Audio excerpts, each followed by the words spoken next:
In today's video, I'm going to teach you how to show or hide the pop-up toolbar in PowerPoint. Now, this is a really handy feature whether you're customizing your workspace or streamlining your presentation view. Let's dive right in and walk through the steps together to make sure everything is crystal clear.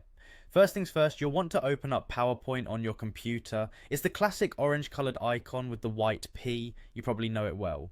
Once you've got PowerPoint open, you'll need to access your presentation. This could be any presentation file that you're currently working on, or maybe a new one you're getting started with. If you don't have a presentation handy, feel free to create a new one so you can follow along with ease.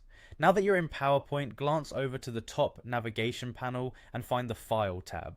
Clicking on it will open a drop-down menu that reveals a host of options. What you're looking for next is right there in the list. It's the Options button. Go ahead and give it a click.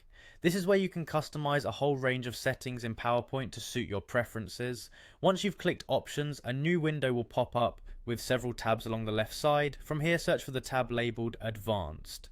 It's usually nestled somewhere in the middle of the list. Click on Advanced and you'll open up a comprehensive view of settings. This section is a treasure trove where you can fine-tune your PowerPoint experience.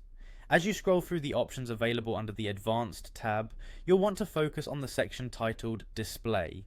Here you'll find various settings related to how content and toolbars are displayed in PowerPoint.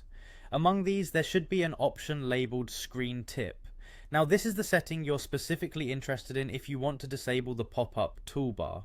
To disable the pop-up toolbar, you'll want to uncheck this screen tip box. Unchecking it is like flipping a switch that turns off those sometimes pesky tips that pop up while you're working. Though they can be helpful for beginners, they can feel unnecessary if you're seeking a more streamlined workspace. And that's it. Just like that, you've adjusted the settings to either show or hide the pop-up toolbar in PowerPoint.